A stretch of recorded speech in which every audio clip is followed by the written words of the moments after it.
Монгол Улсын ерөнхий сайд Алтуйг энэ 7 хоногт баруун аймагуудад ажиллаж байна. Түүний албан томилолт олон ястны үлгий болсон Ховд аймгаас эхэлсэн юм а. Ховд аймагт ажиллах үеэр Тус аймгийн худалдааны төв болсон Захаарч ажил байдалтай танилцжээ. Шинжлэлийн засгийн газрын мөрийн хөтөлбөрт бүх аймагуудыг битүү зах буюу худалдааны төвтэй болох ажил туссан. За хүмүүсийн амжиргааны байдал, амьдрал ахуй ямархуу байгааг нь толь болдог учраас орон нутгийн удирдлагууд болоод иргэдтэй уулзахаас өмнө захтай танилцсан байна. Тиймээс худалдаа эрхэлж амьдрал ахуйгаа залгуулдаг иргэдийнхээ эрүүл мэндийн төлөө орчин үеийн тохилог худалдааны төв барих зайлшгүй шаардлагатай байгаа гэж засгийн газрын нэргүй Алтуйг онцолж байлаа.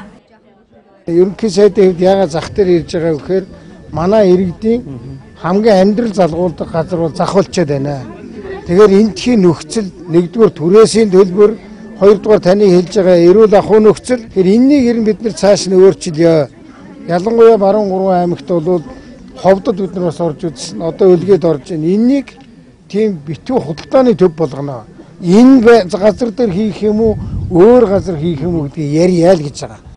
Ховд аймгийн хувьд баруун бүсийн дээд боловсролын төв гэж хэлж болно. Энэ утгаараа ерөнхий сайд Ховд их сургуулийн оюутнуудтай уулзаж, шинжлэлийн засгийн газрын мөрийн хөтөлбөр болоод боловсролын салбарт дэвшүүлж байгаа зорилт баримталж байгаа бодлогын талаар танилцуулсан байна. За тэрээр энэ үеэр зөв Монгол хүн болж төлөвшгийг оюутнуудад уриалсан юм а. Ерөнхий сайдын дараагийн зочилсан аймаг бол Баян Үлгий аймаг байлаа. За мөн Тус аймгийн төрлөг захын үйл ажиллагаатай ерөнхий сайд танилцсан.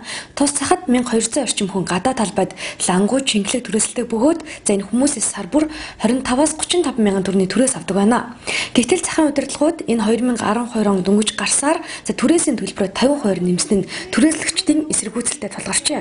Засгийн газрын тэргүүнийг Тус захын үйл ажиллагаатай танилцах үеэр түрээслэгчид энэ асуудлаа ярьж түрээсийн төлбөрийг хямдруулж өгөхийг хүслээ. Энэ асуудлыг аймгийн удирдлагуудад давалцах үеэр ерөнхий сайд тодруулаад за түрээсээ нэмэх нь тус захын асуудалч гэлээ иргэдийн амьдрал ахуйд хүндрэл учруулж байгаад хариуцлага тооцох ёстойг сануулсан юм а. За ерөнхий сайд албан томилолтоор очсон аймаг бүрийнхээ иргэдтэй уулзаж тулгамдсан асуудлыг нь сонссон. Баян Үлгий аймгийн хувьд улс болон орон нутгийн хөрөнгө оруулалтын ажлын гүйцэтгэлтэй холбоотой шүүмжлэг иргэд хэлж байсан юм а.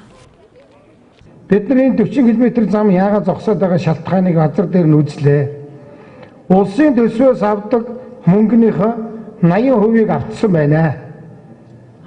Хийх ёстой ажлынхаа 60%-ийг л хийцсэн байна.